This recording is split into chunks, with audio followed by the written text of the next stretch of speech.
we found the same thing. What did we find? We found people who were in power, particularly the military, who were destroying the country. The first struggle I got involved in was an anti-SAP riot. It was the structural adjustment program of Babangida that was the basis for the impoverization of Nigeria that you see today. It was that period that Babangida created some of the most vicious thieves in this country through his own kind of empowerment. What they were doing was that they were asking the rest of us to tighten our belts while they were stealing the country and robbing the country blind. And we decided as young people to confront them through the anti-SAP riot. And I participated in that. And I participated ever since in every imaginable protest and riots that you can imagine. So what does that do to me? It puts me in contact, in confrontation with the powers that be. And the powers that be in this country, for those of you that may not know, are very, very dangerous and deadly. And they have deployed deadly force against my person whenever they are slightly provoked. But what I do all the time is not to be worried about that, because death is a necessary end. We will die when we will die. In fact, the reason why the ruling class in Nigeria has been able to enslave the people, young and old, weak and strong, is because they have been projecting fear on us. What I call governance by fear factor. But I'm one of the people who have never been afraid of them. And for those of you who has read a little bit of my history, by 1994 at the University of Lagos, most people in this city of Lagos in Nigeria thought I was dead when I was attacked by elements that were sponsored by the school authorities. In other places, like the OAU, Ife, where my friend Larry Legacy is from, some of the students weren't lucky. You guys have heard about Africa, who was cut short, one of the most brilliant young people that I ever came across, who was killed and murdered by the same system. But that's not how the only way they kill us. They are killing us today with kidnapping, killing us today with adulterated drugs. They are killing us today with even the hospitals, today with the schools we go to. Our roads are killing us. Our railway lines are killing us. Our killing us. Nowhere you turn, food in this country doesn't enrich people. It kills people. There's nowhere you turn in this country that there's no death. And we have a duty to reverse that. Okay. Okay. So, do you have more? All right. So, well, I want to take more questions. I've just answered your question about working on. I'm trying it open now. Like I said in my opening gambit, it's not what you are used to. Say it the way it is. Now, comrade, I need someone to help me pass the microphone.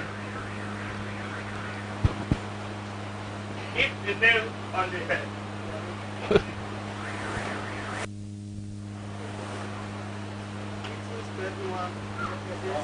Microphone.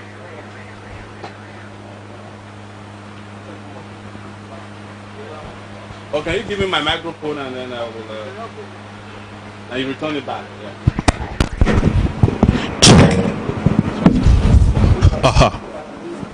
Okay. Yes, I have it. Greetings to everyone here present. I'm Comrade Falola Ahmed Olasukomi, the former Student Union of President of Taisholari College of Education, former NANS Chairman, Ogun State, Senate President of all university students in Nigeria presently. So far so good. We've learned about your antecedents. During my master's thesis, I came across a book written by Dr. Muyiwa Adeyemi, who wrote about the incidents that transpired then while you were the students union of UNILAG. That's correct. We learned about how they injected you with something bad. We've seen lots of series of the protests on the TV station. I think I was in secondary school or in my college days then. I saw you stampeding a minister then in London. You ignited passion of unionism in somebody like me. And many of our colleagues, when we joined active student union movement on campus, we up to date, we are ideological sound, And what we bring at the front of our chest is that we want to be immortalized. Some of us has been jailed, as you have said, because that part you have told, we are trading it. My good brother Adeyemi Femi wrote a book about cryptocracy, and I sat down while I was admiring his courage. I sat down and I look at it from different directions. If I'm to write about this same sample, will I start from eleweronotocracy or asabatocracy? Because in agodicracy they have locked us up in many places by capitalism in Nigeria. There is an adage of the elder that says that the best activists. Okay, before I move to that, he chatted me up on WhatsApp 3 days ago. He was preaching your gospel. I said, boy, go somewhere. You shouldn't preach this. We should preach this together. But I won't preach it until I meet you with my group. So when he alerted me yesterday that we are meeting some group today, we left many things undone. Running down here. That is what caused the protest, the mini protest we just did. Yes. So that's by the way. The other says that the best activists at times don't always turn out to be the best of administrators.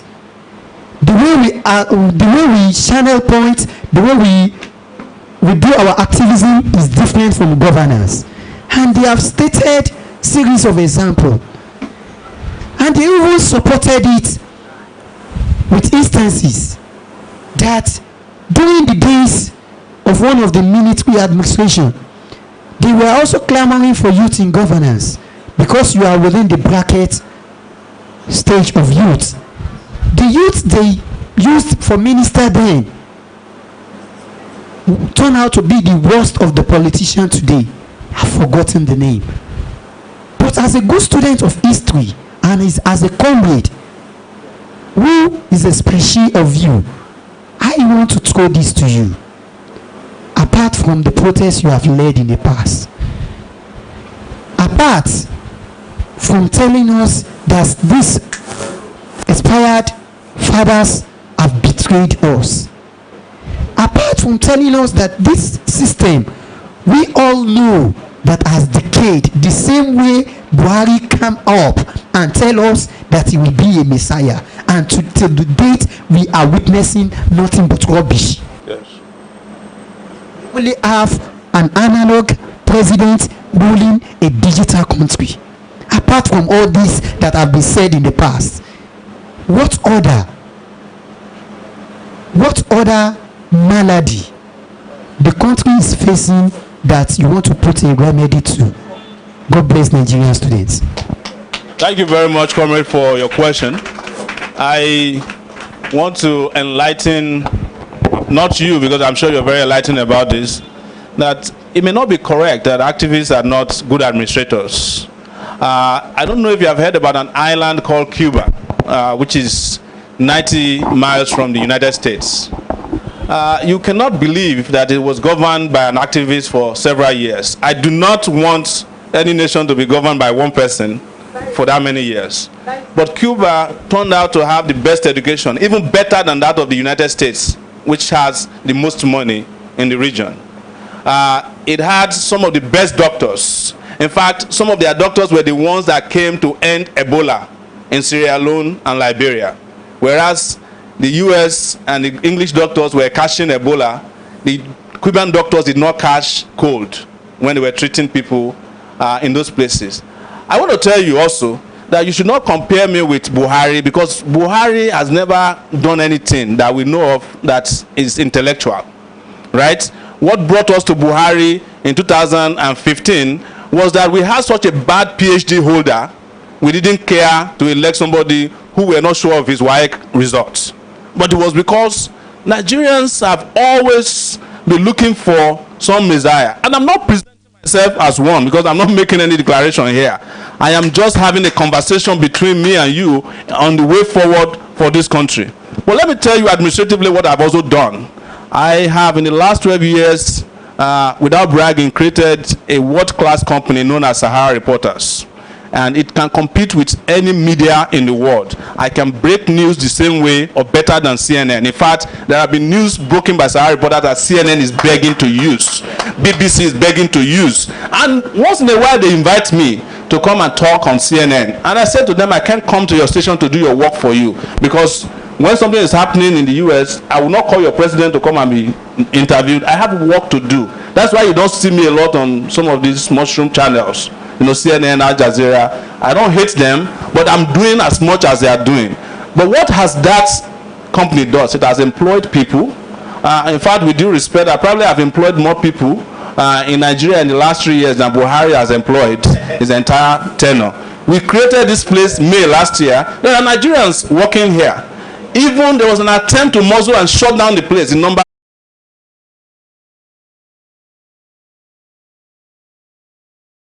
to pay salaries of provided job for in this place, but this place is still running. They've been here before to do protests. They've done all kinds of things, including removing all our air conditioners when we first installed them. I'm sure they are the thieves who came to do it, because they don't know anything other than stealing. What am I trying to tell you is that I've always done what is right. I have always administered right. Some of you underrate yourselves, especially student leaders, when you talk about being administrators. Some of these people have been ruling Nigeria. They have never commanded any platoon that is more than 500 people. But as a student union leader at the University of Lagos, you know how many students were under my control? 27,000 students. Some of them have gone out today to become doctors. Some of them have become computer scientists. Some of them have even become president of companies. Some of them have become some of the most successful people. I was the student union president who protected, fought for them, and ensured that they graduated and they went to NYC. In fact, some of them, till today, I'm still fighting for their rights based on the learning and the kind of passion that was there. So, student union leaders are administrators par excellence. In fact, it is such that when anybody wants to come to power in this country and they want to tickle your fancy, they will go and look for their student union history.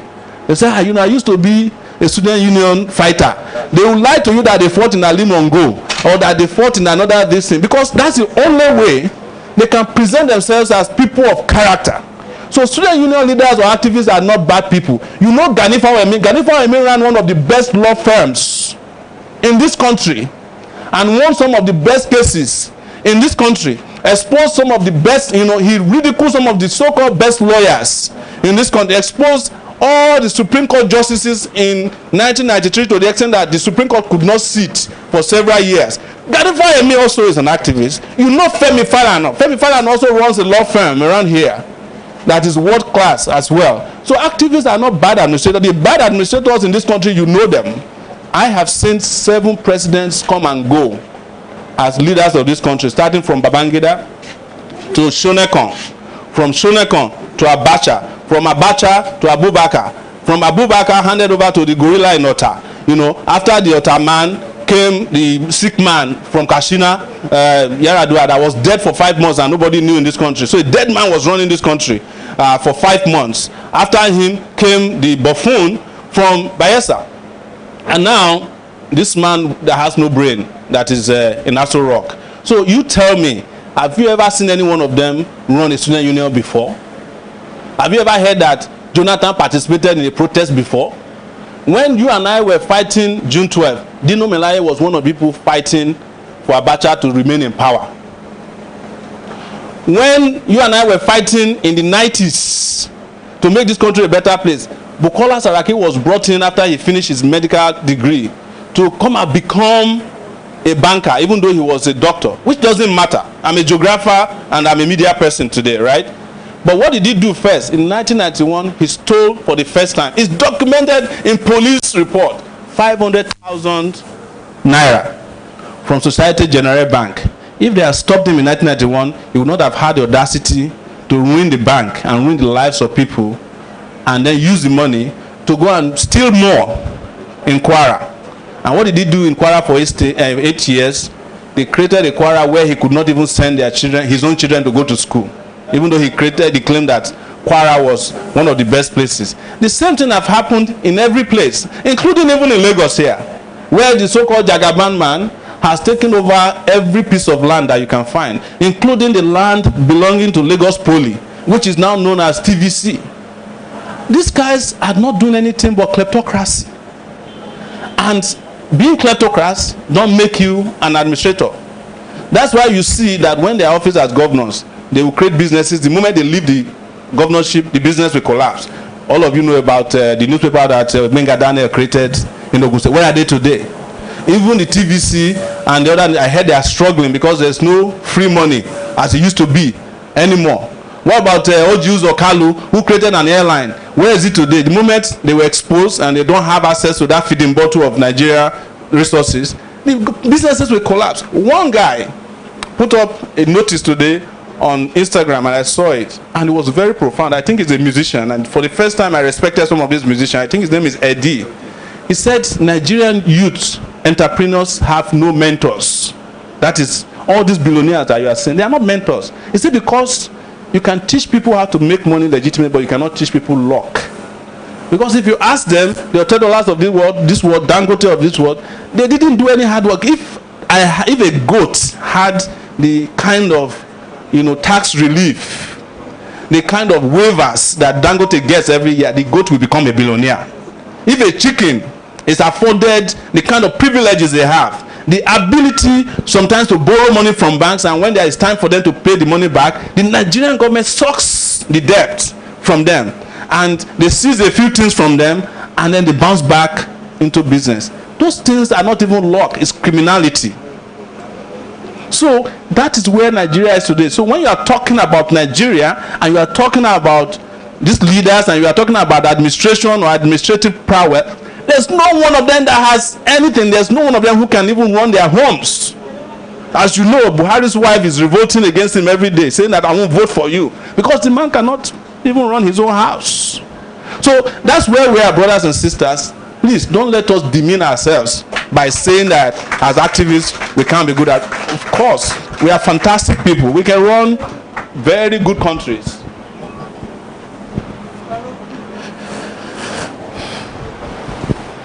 Good evening, everybody.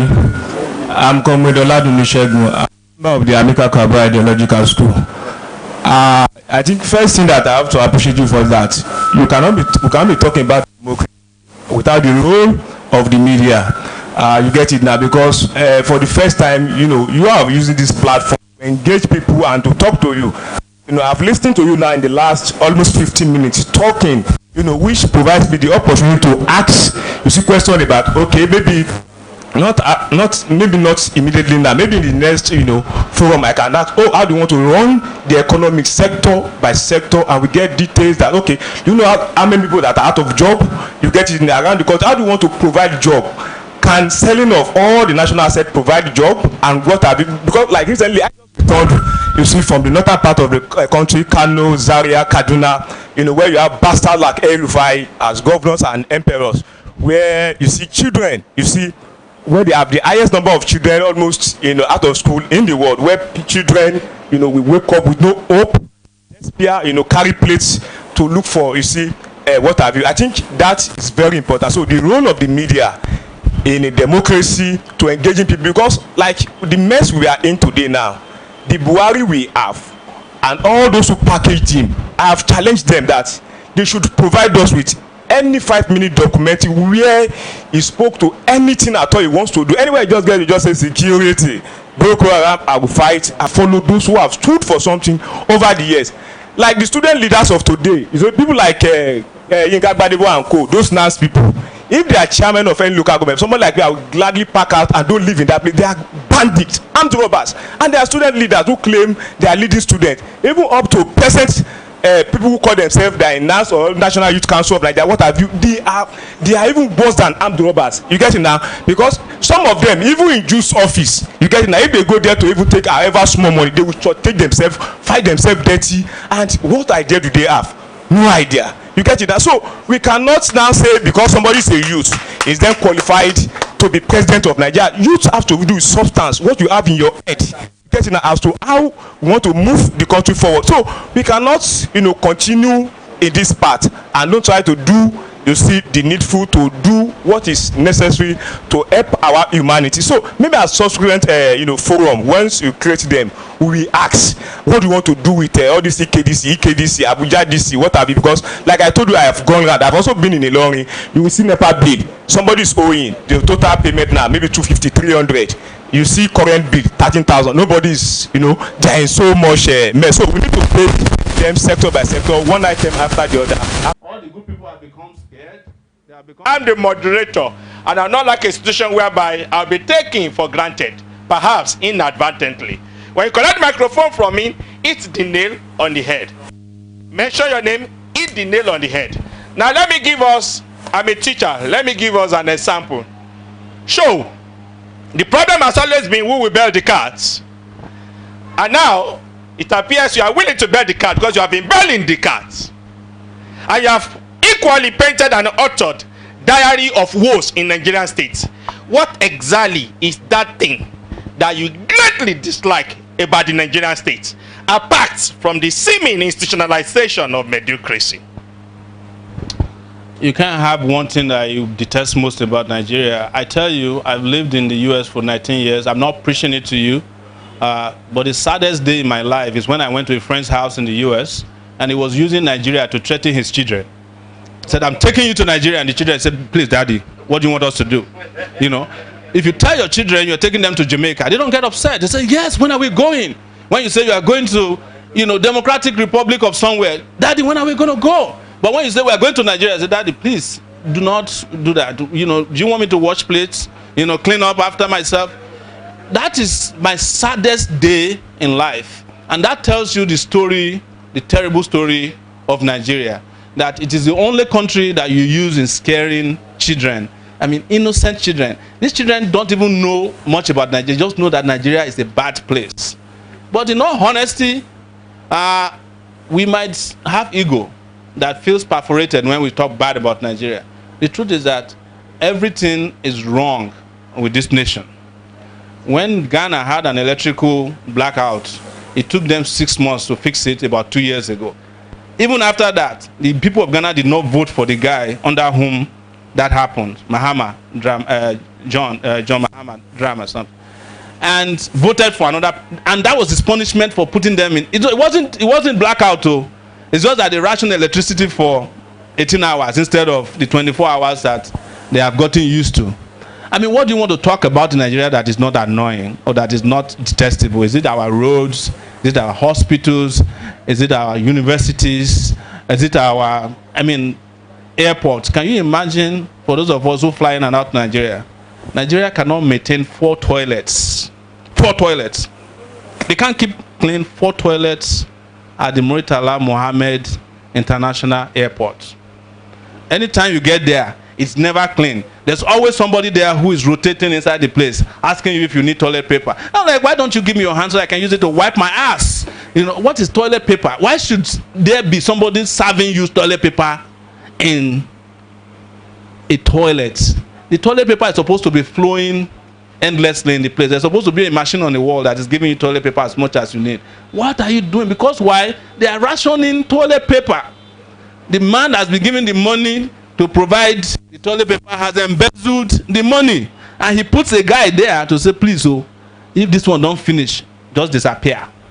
So Nigeria cannot maintain 4 toilets at its international airport. And if any one of you think I'm lying, you can ask anybody who's traveled in the last few days. In fact, it's gotten to a level now, probably as you guys must have heard, that they are now robbing planes. They are robbing Nigerian airplanes on the runway. I just came back from Ghana where we interviewed a Ghanaian pilot who told us that they came to the airport, as they were about to take off, they were opening the cargo hold to steal bags. He said it's the only country in the world where people rob planes that are about to take off. It's only in Nigeria. So you tell me, comrade, I don't know what I can be proud of in Nigeria, except the hope I see in the faces of Nigerians who are still looking forward. And I have to praise you guys. You have unlimited ability to take suffering, unlimited capability to take nonsense. It's like it's in our DNA. They bring rubbish, we take it. They bring jagbajantics, we take it. They bring another one, You know, they're just rubbing it on our body, on our faces, on our head. It is the only country in the world where people have the capability to take nonsense. Even the people of Zimbabwe, they said last year is enough. The people of Gambia, 2 years ago, last year said is enough.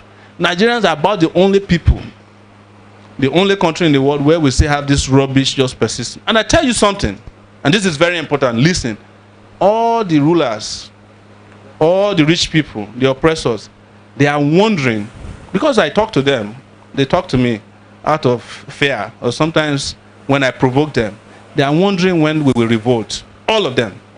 Each time they look out of their tinted glasses when they are driving, they see all the angry people, they are wondering, why is it that these people have not killed all of us? And I'm not promoting violence. I'm just telling you the questions that they're asking themselves.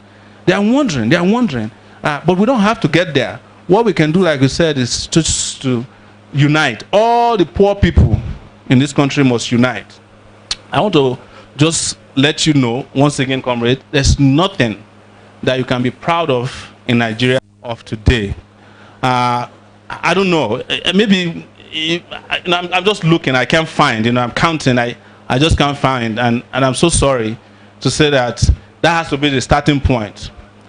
Sometimes people ask and say this thing that I feel like is ignorant, that Nigeria will be returned to the path of greatness. Let's return Nigeria to the path of greatness. The question I ask myself is, has Nigeria ever been great?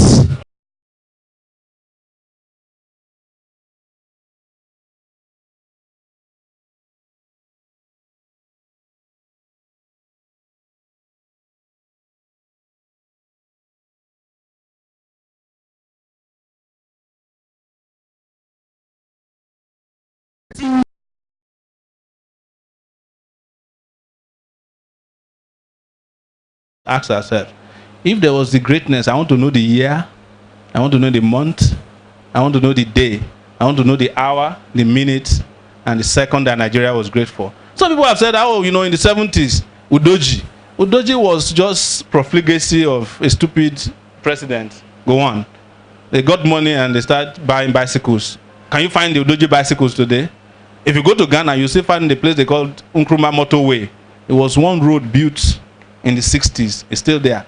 Where is it that you can find anything that was built in Nigeria that is still subsisting today? Even the first stack that they built in 1977, the thing has fallen apart. So what are we talking about greatness? Nigeria is a country that needs to be built from the ground up. Nigeria, bottom line, is ground zero.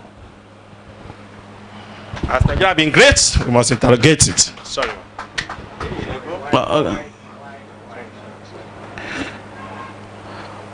My name is Joseph Folonshaw, and a journalist and a counselor. Sowore, I have two questions for you, and because I've been going through a lot of work that you have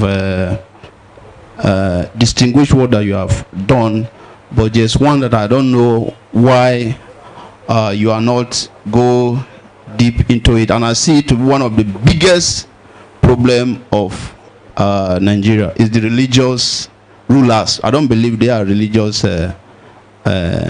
leaders, because a lot of atrocity you can imagine from some reports that I've done as a journalist. There are a lot of decay in the religious institution, and they have succeeded in instilling fears on us as a Nigerian. Some time ago, the late Abami, Felani Kolakuti, tried it. Nigerians never welcomed him. Gani came. No way.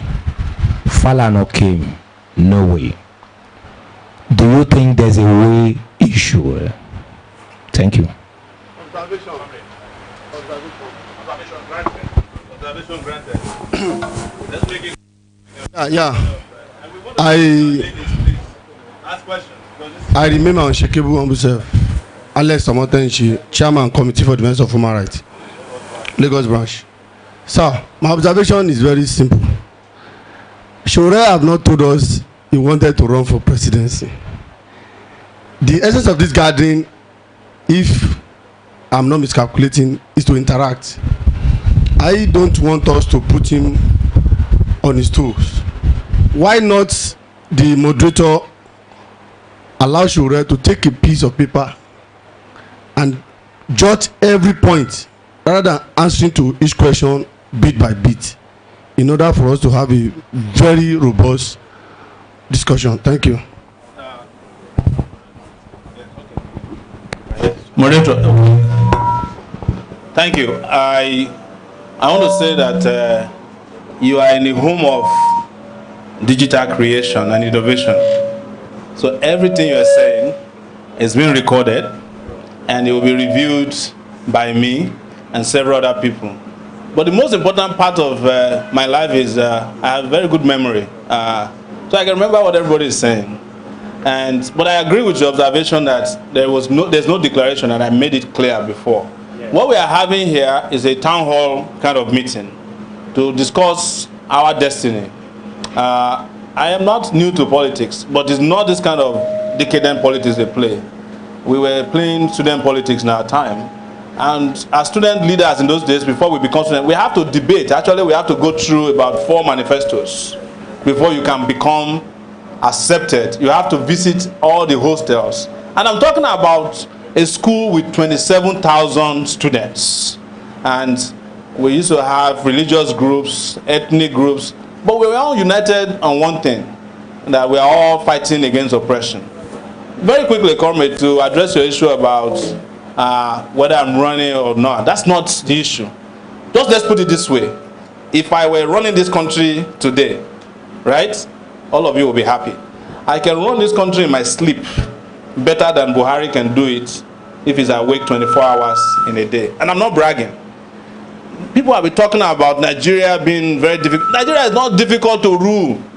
If it is difficult to rule, people will not be praising the mediocrity in Lagos. You know, any little thing they do, oh, you know, Ambode is the best. Ambode cannot govern a county in the US and be regarded as a good administrator. They're just, you know, titillating you guys. You know, they will take 5 billion to build 1 kilometer of highway, and people will be praising them. And in Ghana, it costs less than 20 million naira to build a kilometer of highway. Why is it that they are buying there? Are they using gold to tar the highways? But that's just on the issue of question of qualification. We should not shy away from it that we can govern this country. We should be afraid to say that. But that's not the conversation for today. Then your very powerful question about religion.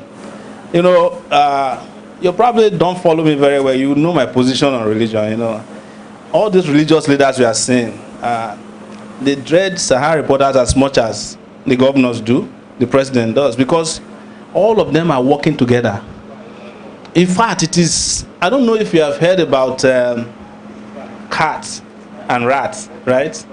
My grandmother used to have a cat, and my grandmother fishes. She's a fisherwoman. She's still alive. She's 95 years old. We don't even know her age, to be honest. We just assigned one based on the tree that she said was around when she was born. And this cat is the one that drives all the rats away. One day, my grandmother found out that the cat led rats to go and be removing fire from underneath her fish. And since that day, she has never had a cat. That is what religious leaders and politicians in Nigeria are. They are like cats and rats.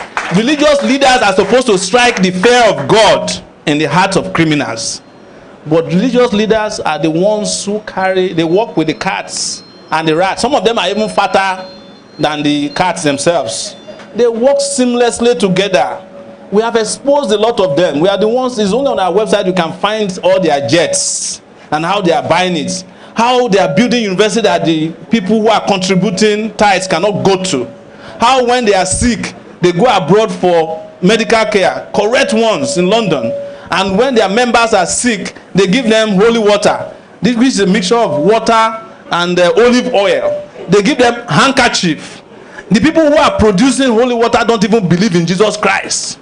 They go to Israel. Israelis don't believe in Jesus Christ. They are still expecting their own Messiah. But that is where we do our own, you know, pilgrimage. But But when you come around, the Israelis see them as tourists, they take them around, say, hold this wall, they hold it. Hold that one, they hold it. Put your eyes here, close your eyes, they hold it. Because they know that they are buffoons. Religion is the opium of the oppressed. The reason we say so is that, you know, opium is like, maybe we use the word cocaine of the oppressed.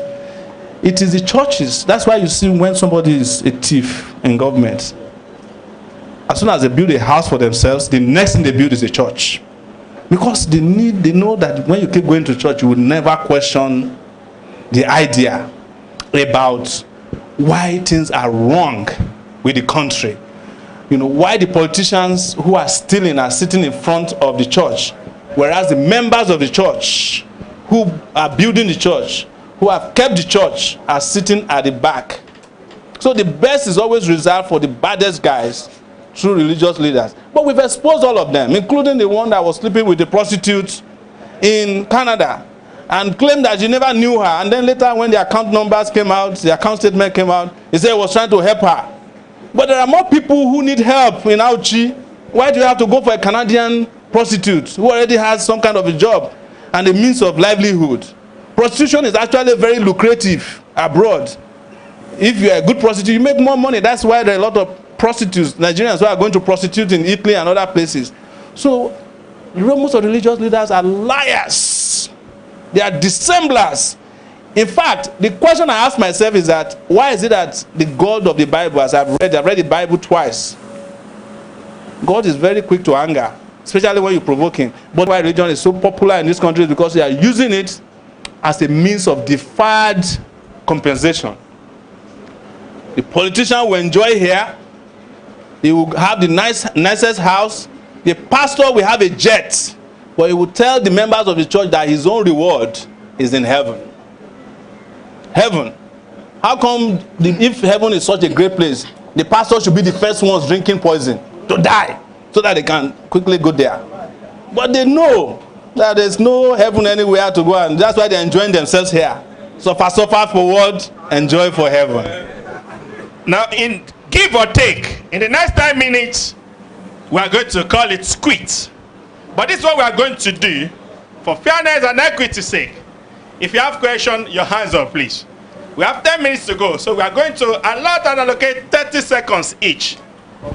And we would like to encourage our female folks, please, because I want to understand that now there are females here. We don't want to run this patriarchal Nigerian society. Yes, we that doesn't have respect for women here. Why? Please, don't be afraid. Stand up and ask questions, or sit down and ask questions. Okay. Let me see our hands up, please, because we want to leave in the next 10 minutes.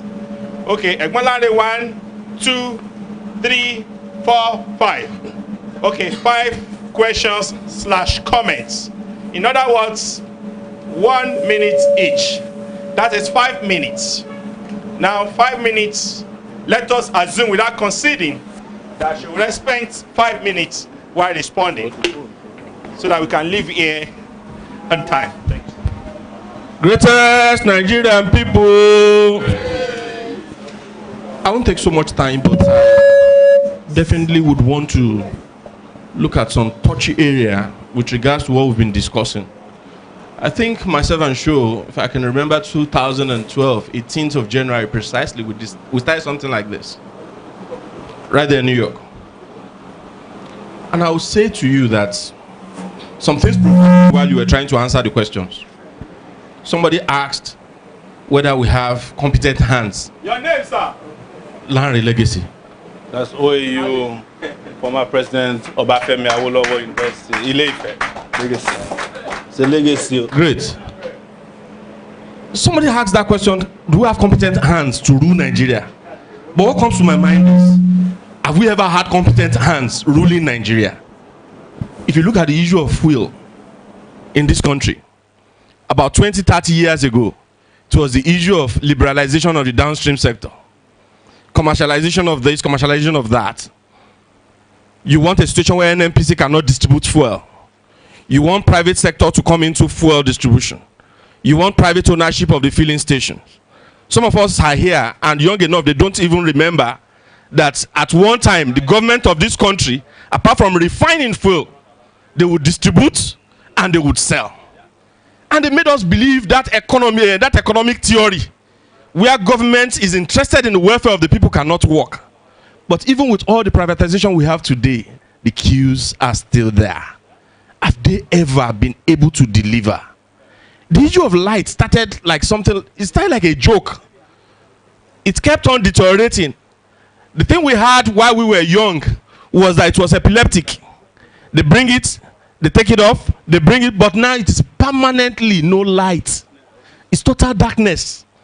So I don't know what we are talking about. The roads are bad. They're getting worse every day. There's nothing to talk about. The level of unemployment keeps on soaring. So what are we talking about?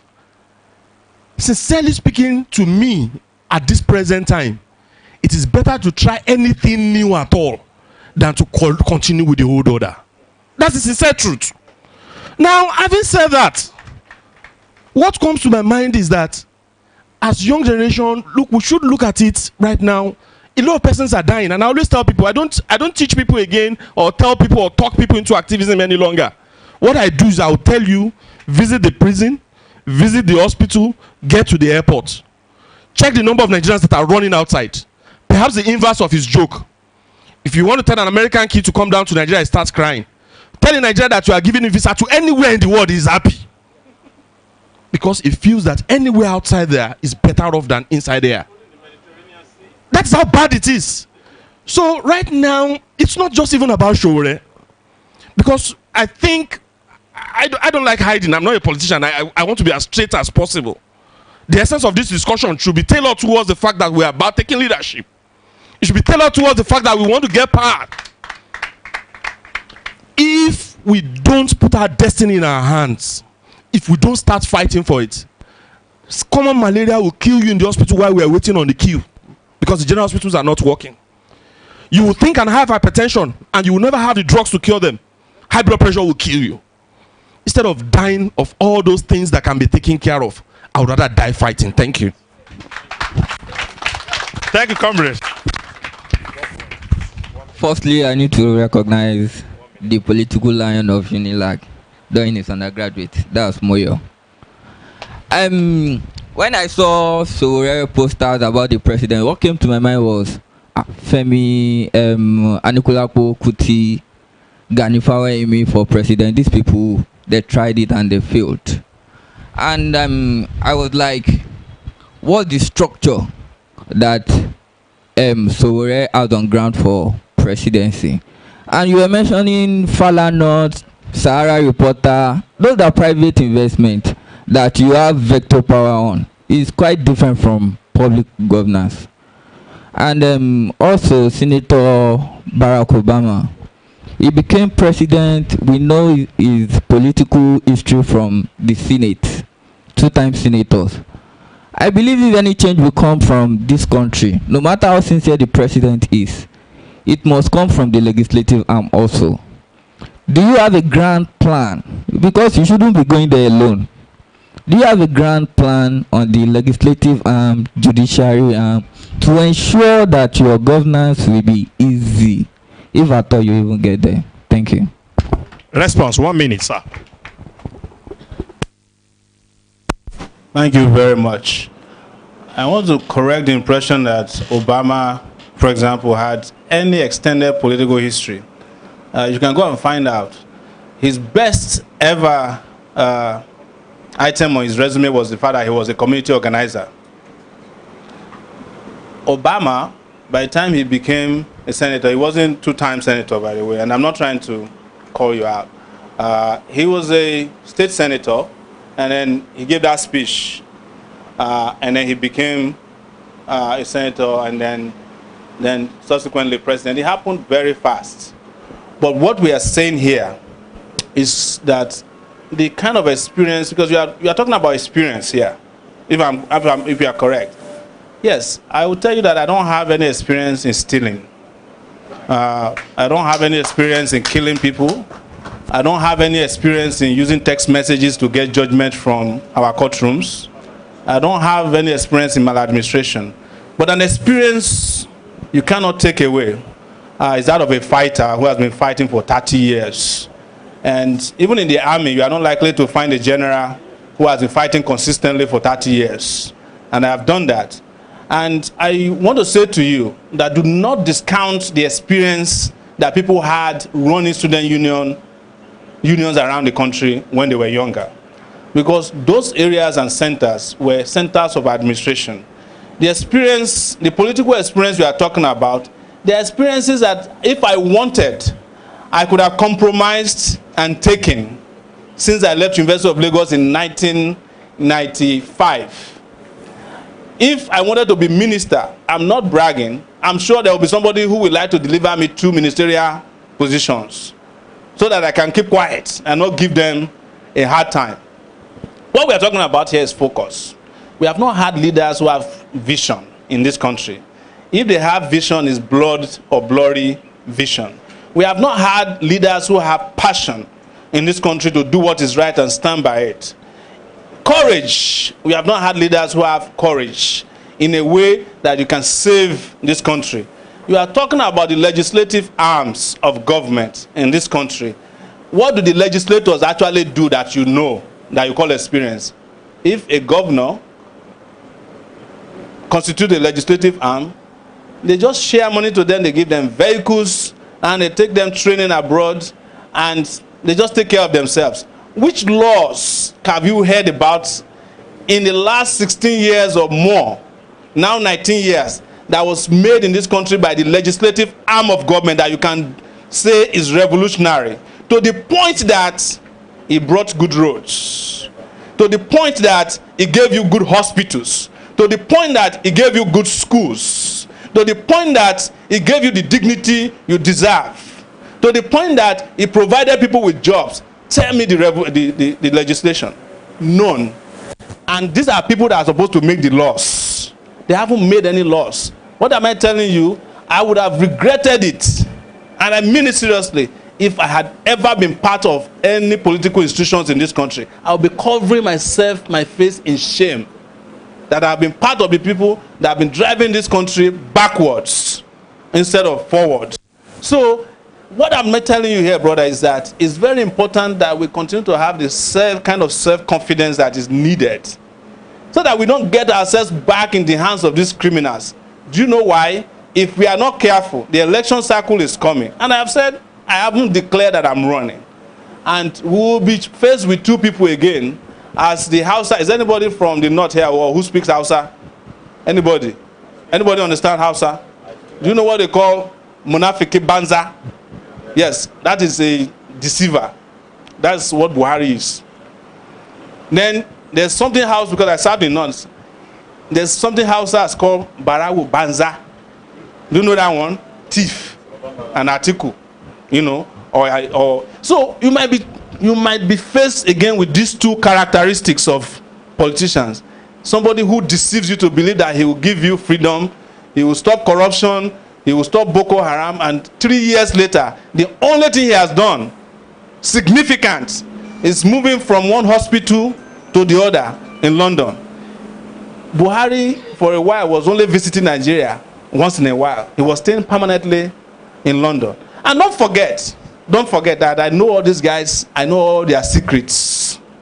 I know where they hide all the dead bodies. I know where all their properties are located. I know where all their children are going to school. I know where they go to hospital. Some of them I even have their medical records.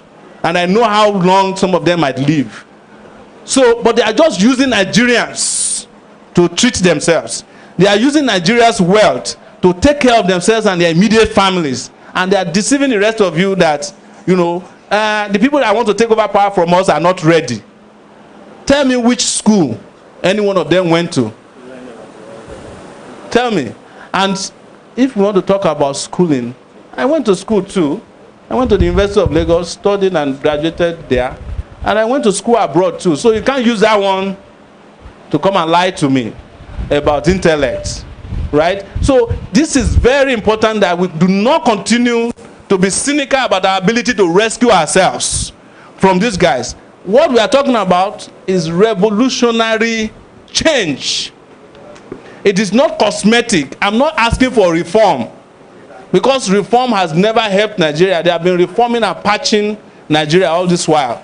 I'm asking for a revolutionary change where people take charge of their economy, they take charge of their legislative arms, they take charge of their courtrooms, they take charge of their education system, they take charge of their destiny.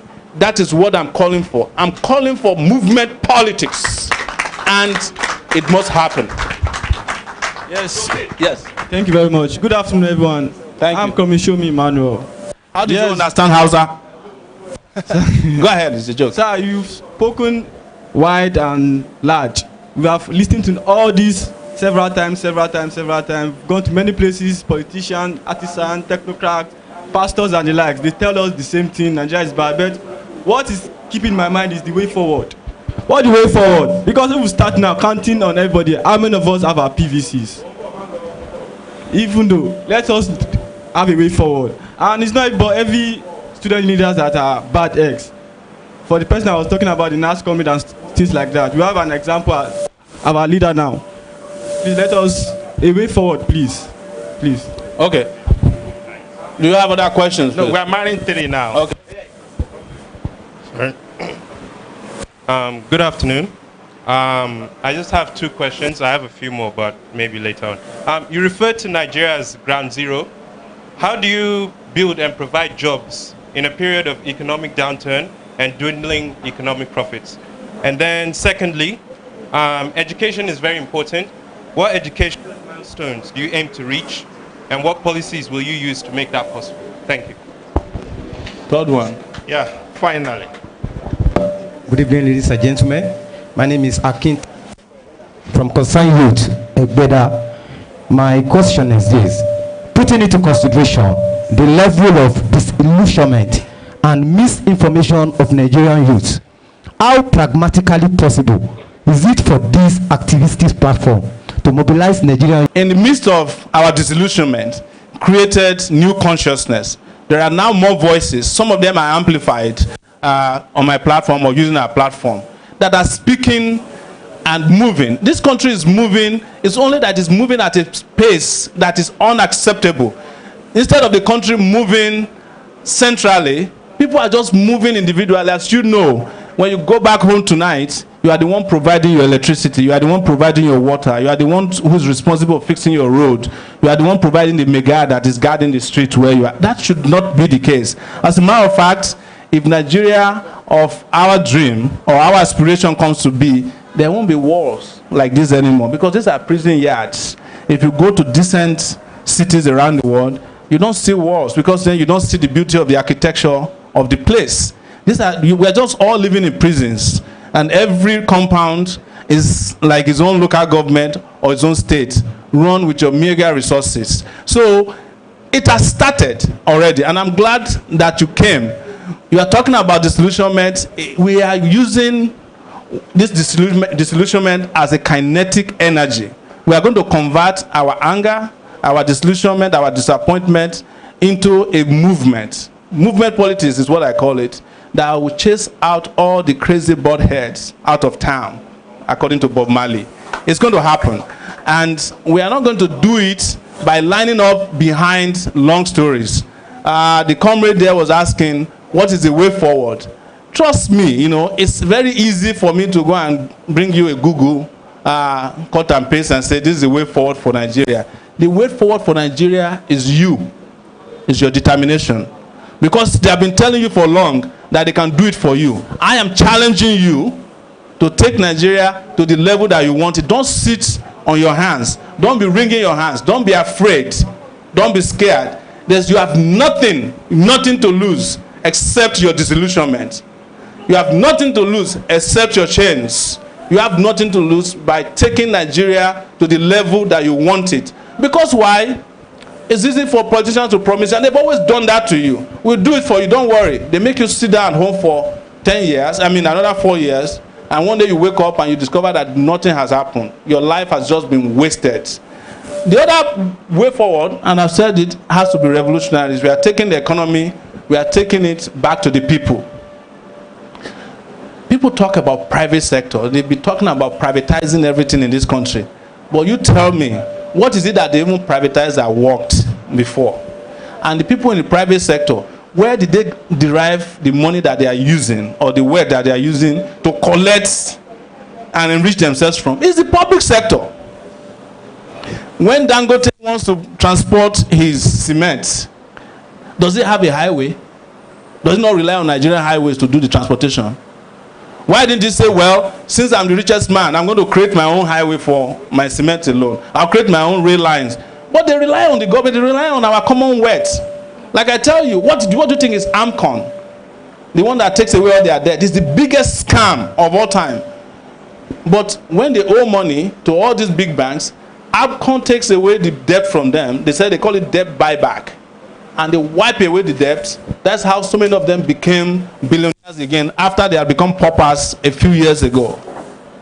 Then there was another comrade there who was asking about what I intend to do, or what we intend to do about employment in the face of dwindling resources. I'm hearing it for the first time that Nigerian resources are dwindling, because it is part of the lie that they have conditioned you to be. Let me tell you, give you some very, very simple statistics. This one is even a statistic that was declared by them. Please. By them, not me. Can anybody tell me the budget of Nigeria, annual budget? Anybody know here? Last year, the one for 8 trillion. Fantastic. How much did they tell you that custom generated last year? 5 trillion. How much did they tell you that the Internal Revenue Service generated? 3 trillion. Have we not had 8 trillion already? Are we broke? So, we have not added customs, so we have not added Nigeria Port Authority. They are also celebrating Jambo, that Jamb is bringing in money. So, even by their own stupid calculations, Nigeria is making profit since they came to power. They are also celebrating, by the way, that they are recovering stolen wealth.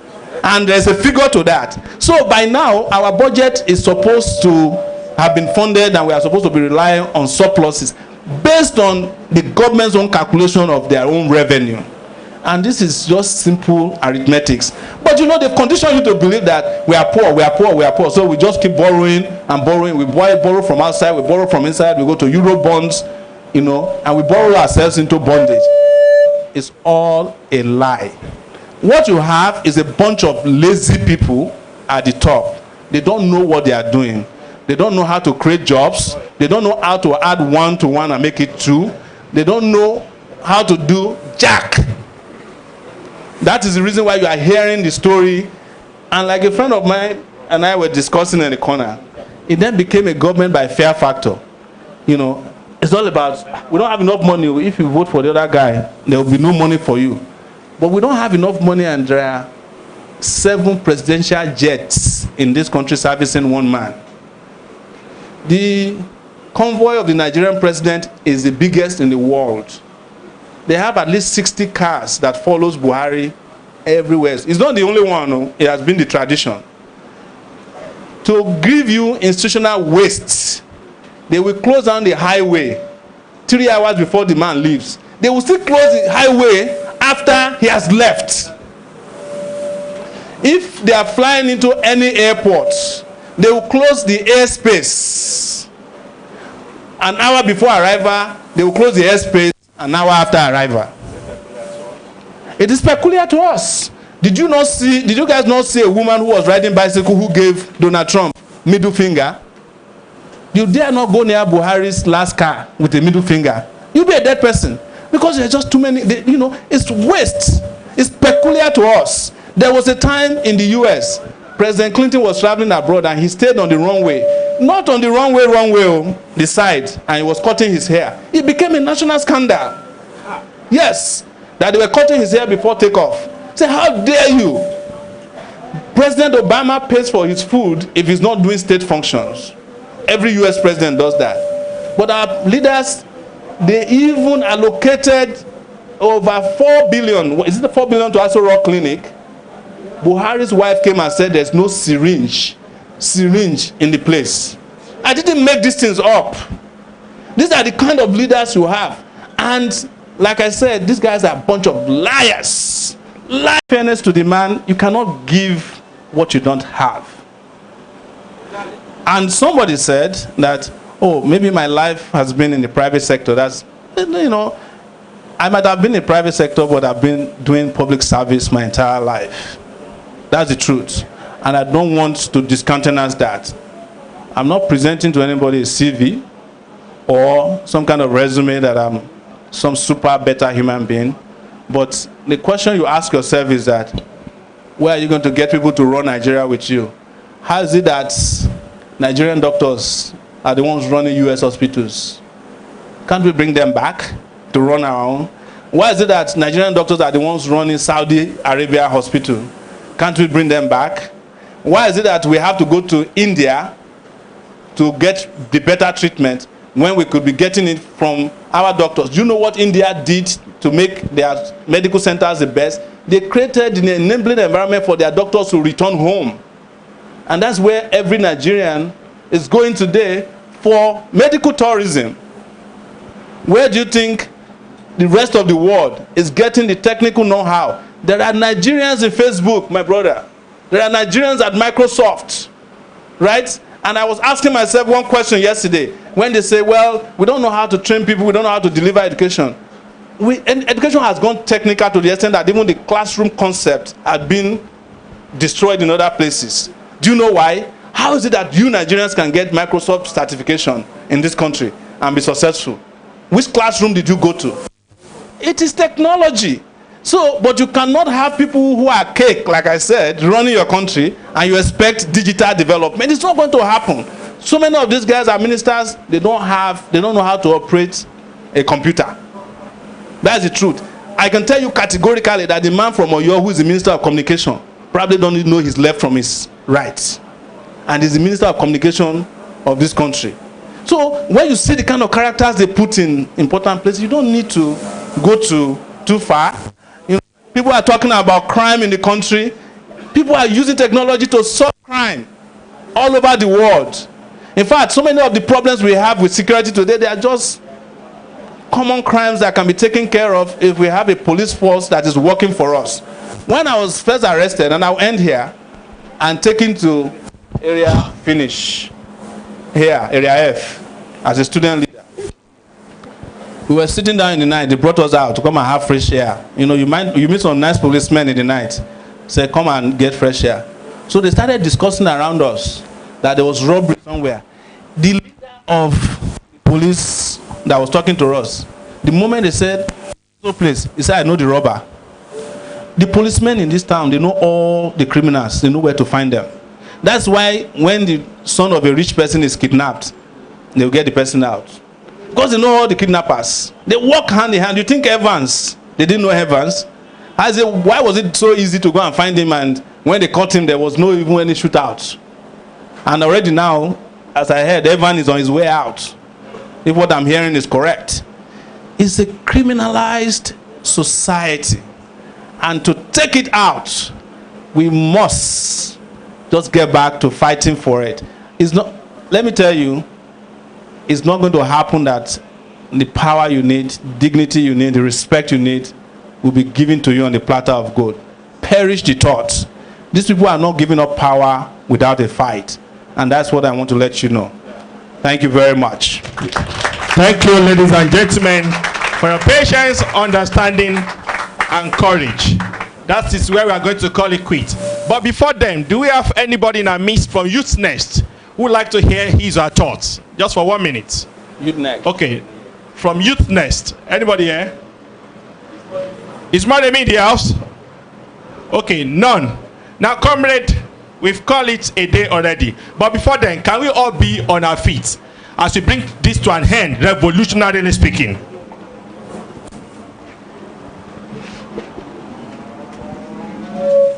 I want to believe we all know these songs. Where I say, Aluta, Aluta, Alu. Comrade, can you lead us, please? A luta continua. A luta Continua. A luta. A luta. A luta continua. Victoria, Victoria, Sata. Victoria, Victoria, Sata. Victoria. gbàgbà. Victoria. Victoria country. Amana.